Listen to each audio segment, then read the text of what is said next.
Hello नमस्कार प्यारे विद्यार्थियों, स्वागत है आप सभी का DYS मैथ्स क्लासेज में। तो मेरे प्यारे विद्यार्थियों, ये जो क्वेश्चन यहाँ पे लिखा गया है ये क्लास 10th में बहुत बार पूछा गया और हमेशा से ये पूछा जाता है बोर्ड एग्ज़ाम में, और जिसमें मतलब इरेशनैलिटी प्रूव करने के लिए आता है कि मतलब हम एक इरेशनल नंबर जो होता है, एक अपरिमेय संख्या जो होती है, वो क्वेश्चन में बोलेगा कि सिद्ध कीजिए कि √2, √3, √5 एक अपरिमेय संख्या है। तो आज हम इसको डिस्कस करते हैं, हम किस प्रकार से प्रूव करेंगे। ये श्योर है कि आपके एग्जाम में ज़रूर ये पूछा जाता है। तो क्वेश्चन यहाँ पे लिखा गया है कि prove that √3 is a irrational number.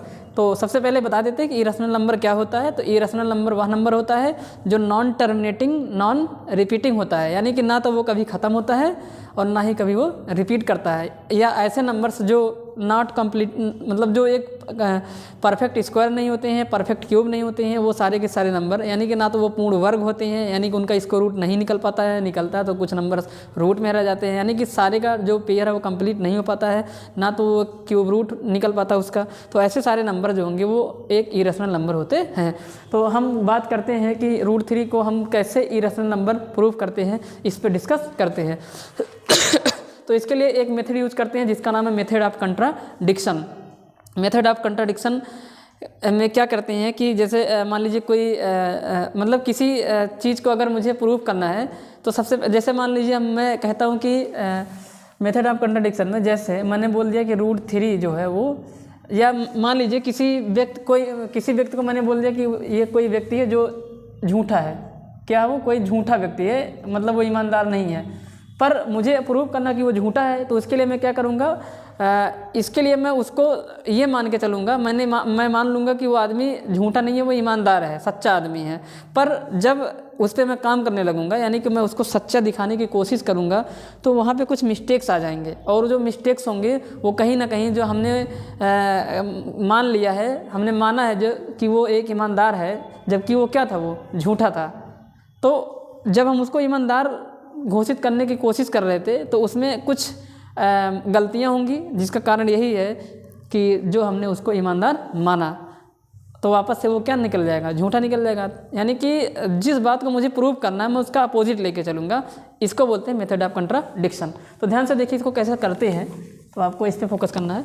तो सबसे पहले अगर मुझे इसको इरेशनल प्रूव करना है, तो मैं इसको कहूँगा कि ये जो है वो एक रेशनल नंबर है। तो यहाँ पे इसका सोल्यूशन को देखते हैं। तो यहाँ पे लिखेंगे let be the √3 is rational number, यानी कि माना √3 एक परमेय संख्या है। हिंदी में क्या बोलेंगे, माना √3 एक परमेय संख्या है। और परमेय संख्या आप लोग जानते हैं, रेशनल नंबर आप लोग जानते हैं, जिसे P/Q के रूप में रिप्रेजेंट कर सकते हैं, और Q 0 नहीं है। तो अगर √3 एक रेशनल नंबर है, तो हम √3 को लिख देंगे √3 = P/Q, वेयर जहाँ Q is not equal to 0, जहाँ Q 0 नहीं है। ये बात आप जानते हैं रेशनल नंबर के बारे में। अब क्या करते हैं कि हम ऐसा मान के चलते हैं कि P और Q के बीच कुछ कॉमन फैक्टर्स अगर होंगे तो उनको काट देते हैं, उनको कैंसिल कर देते हैं। उसके बाद P/Q को, इस √3 को क्या लिख सकते हैं, यानी कि यदि, यहाँ पे लिख देंगे यदि P और Q, P व Q के बीच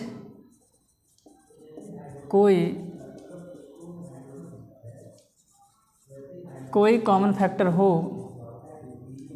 कॉमन फैक्टर का मतलब एक ऐसा नंबर जो P को भी काट दे और Q को भी काट दे, फैक्टर होगा, तो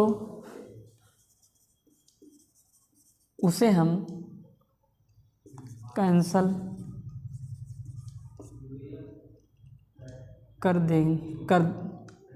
कैंसल करके लिखते हैं। यानी कि इफ़ P एंड Q है, हालांकि ये बात लिखनी नहीं है, हम आपको समझा दे रहे हैं। If P and Q have common factor,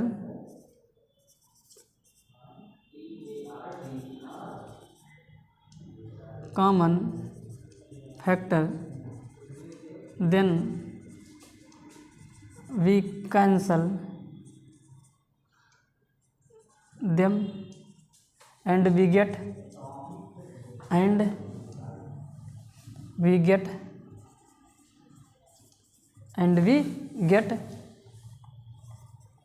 A and B। मतलब अब हमें क्या मिला, A एंड B मिला। जब उसको कट कर दिया तो A एंड मिला। एंड नाउ अब A और B के बीच, now A and B has common factor, यानी कि उभयनिष्ठ गुणनखंड कॉमन फैक्टर इज 1। अब जो A और B के बीच कॉमन फैक्टर है वो 1 है। मेरे कहने का मतलब ये होगा कि जैसे मान लीजिए कोई परमीय संख्या 15/12, अब इसके बीच कॉमन फैक्टर 3 है ना, 3 × 5 = 15 और 3 × 4 = 12, तो 3 इसको भी काट रहा था और 3 इसको भी काट रहा था। इसका मतलब 3 कॉमन फैक्टर को अब हम कैंसिल कर दिए, तो जो 5/4 आया है ये A है और ये B है। अब इनके बीच जो कॉमन फैक्टर बनेगा वो कितना बनेगा, 1। अब इनके बीच कोई भी कॉमन फैक्टर है तो वो कितना है, 1 है। तो वही बात यहाँ पे लिखा है कि now A and B has common factor is 1। अब हम उसको काट के लिखे हुए हैं, तो इस चीज़ को मैं मिटा दे रहा हूँ। मतलब मुझे लिखना नहीं है इस चीज़ को, मैं आपको समझाने के लिए ये बात लिखा कि इसको मैं अब काट के लिख रहा हूँ। तो इसको मिटा देते हैं हम, समझिए बात को आप लोग, इसको मिटा देते हैं। तो मतलब अब इनके बीच कॉमन फैक्टर अगर कोई रहा होगा, यानी कि P और Q को और सॉल्व किया, एकदम न्यूनतम फॉर्म में लेके आए। अब ये जो √3 है वो P/Q ना लिख के अब इसको हम A/B कह देते हैं। क्या कह देते हैं, A/B, where B is not equal to 0 and A and B have common factor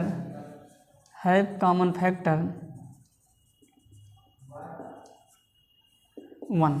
अब A और B के बीच जो कॉमन फैक्टर है वो कितना है, 1 है। यानी कि A और B के बीच जो HCF है, इसी बात को ऐसे लिख देंगे, और HCF ऑफ AB इज 1।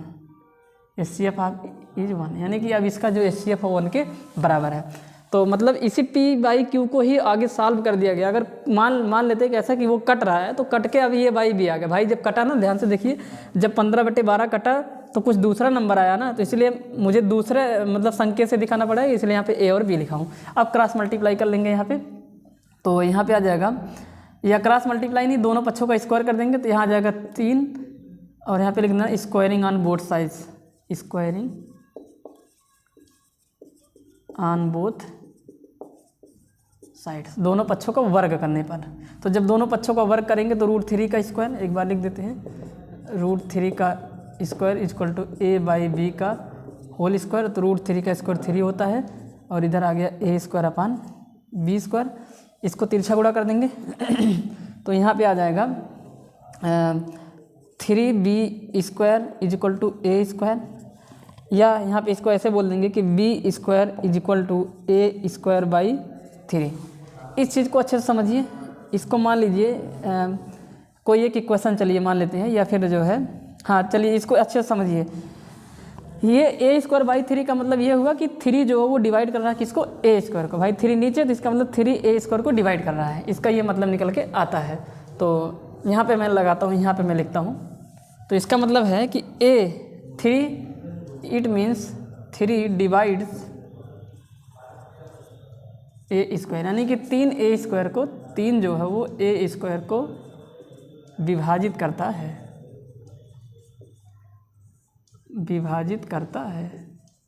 तो अगर 3 A² को डिवाइड करता है, 3 डिवाइड्स A², अगर 3 A² को डिवाइड करेगा तो ये रूल है 3 A को भी डिवाइड करेगा, and hence 3 divides A also. इसका मतलब 3 A को भी डिवाइड करेगा। तो अगर 3 A को डिवाइड करेगा तो इसका ये मतलब निकल के आ रहा है कि जब 3 A को डिवाइड करेगा, यहाँ पे लिख देंगे, अतः 3 A को भी विभाजित करेगा।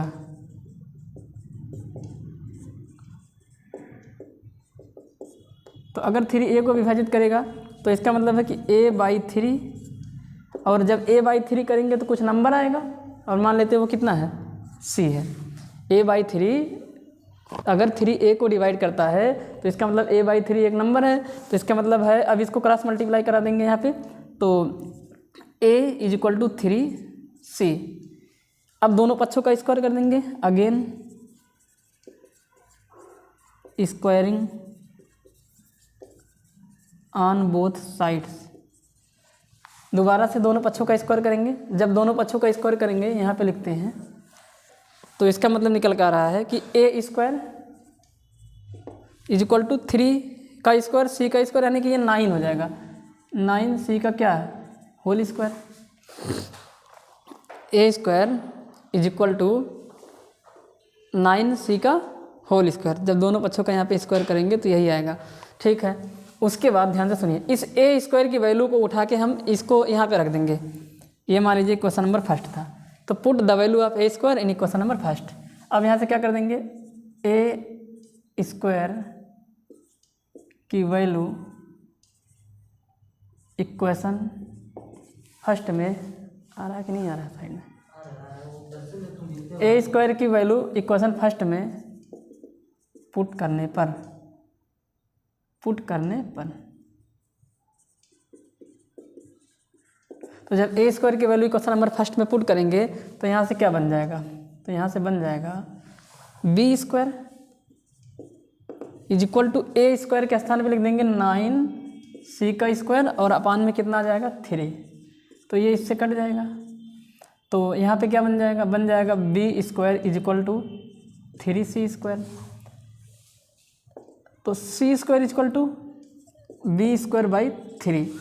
तो c² = b/3। इसका ये मतलब निकल के आ रहा है कि 3 डिवाइड कर रहा है b² को। इसका मतलब निकल के आ रहा है कि जो 3 है, यहाँ पे लिखेंगे इट मीन्स, इतने का मतलब ये निकल के आ रहा है, अतः 3 डिवाइड्स b²। तो अगर 3 b² को डिवाइड करेगा तो 3b को भी डिवाइड करेगा, यानी कि 3 डिवाइड्स b आल्सो। ध्यान से देखिए, 3b को भी डिवाइड, जब 3b² को डिवाइड कर रहा है तो 3b को भी डिवाइड करेगा, 3 डिवाइड्स b आल्सो। तो अभी आपने देखा कि 3 जो है वो a को भी डिवाइड कर रहा है। यहाँ पे ध्यान से देखिए, 3 a को भी डिवाइड कर रहा है, 3 डिवाइड्स a, और 3b को भी डिवाइड कर रहा है। इसका मतलब है 3a और b दोनों का एक कॉमन फैक्टर है। बट अभी हमने देखा था कि a और b के जो कॉमन फैक्टर होंगे वो कितना होंगे, 1 होगा। तो इसका मतलब है यहाँ पे लिखना इसका मतलब ये निकल कर आ रहा है, यहाँ पे लिखना hence 3 divides a and b both, यानी कि 3a और b दोनों को डिवाइड करता है। लेकिन हम जानते हैं कि a और b एक को प्राइम नंबर है। यहाँ पे ये बात लिख देते हैं, a मतलब को प्राइम नंबर उन्हें बोलते हैं जिनका जो HCF होता है 1 होता है। बट यहाँ पे लिखेंगे but a b have common factor 1। a और b के बीच जो कॉमन फैक्टर वो कितना है, 1 है। तो अगर a और b के बीच कॉमन फैक्टर 1 है और यहाँ हमने देखा कि 3 आ रहा है, तो इसका मतलब है कि ये जो रिजल्ट आया है ये कहीं ना कहीं क्या है, ये गलत है। यानी कि यहाँ पे कंट्राडिक्ट, विरोधाभास हो रहा है। तो यहाँ पे ये बात लिखेंगे, यहाँ पे लिख देते हैं, जगह नहीं है उधर, यहाँ पे लिख देंगे it contradict our wrong assumption. तो यहाँ पे जो बात निकल के आ रही है कि 3 फैक्टर हुआ a और b का, बट हम जानते हैं कि a और b का फैक्टर सिर्फ 1 होना चाहिए। तो इसका मतलब है कि ये जो अवधारणा है ये कहीं ना कहीं गलत है, और ये इसलिए गलत है क्योंकि हमने यहाँ पे जो गलत माना था इसकी वजह से यहाँ पे ऐसा हो रहा है। यहाँ पे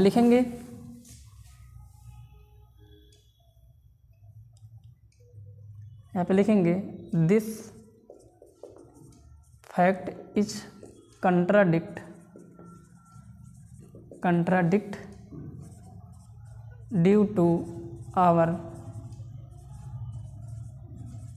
रॉन्ग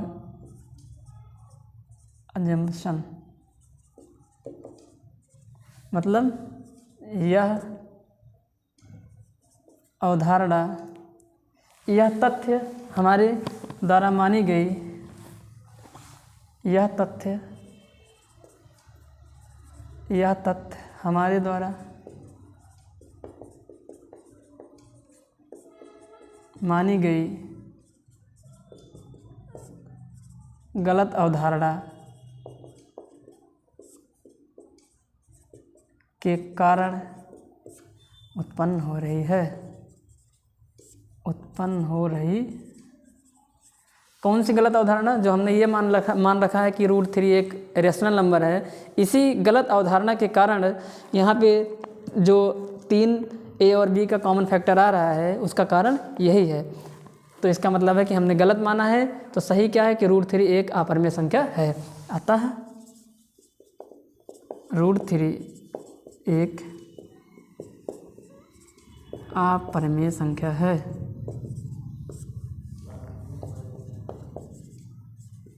Hence √3 is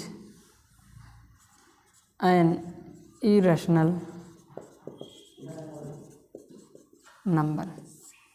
इस तरीके से इसको प्रूफ करते हैं। यहाँ पे समझिएगा अच्छे से, 3 A को भी डिवाइड कर रहा था, 3 B को भी डिवाइड कर रहा था। इसका मतलब 3 A और B दोनों का कॉमन फैक्टर है। बट हम जानते हैं कि A और B का जो कॉमन फैक्टर है वो कितना होना चाहिए? 1 होना चाहिए। ठीक, तो ये जो गलत अवधारणा आ रही है, ये मतलब हमारा जो तथ्य है वो गलत हो रहा है। वो इसलिए गलत हो रहा है क्योंकि हमने यहाँ पे जो गलत अज्यूम कर लिया है कि √3 एक परमेय संख्या है, इसी वजह से ऐसा हो रहा है। तो इस प्रकार से हम किसी भी इरेशनल नंबर को प्रूव करते हैं कि ये इरेशनल नंबर। इसी प्रकार से √5 होगा, √2 होगा, √7 होगा, सारे के सारे इसी प्रकार से हमें प्रूफ करने हैं। तो आप आराम से इसको देखिएगा, आपको समझ में ज़रूर आएगा। ठीक।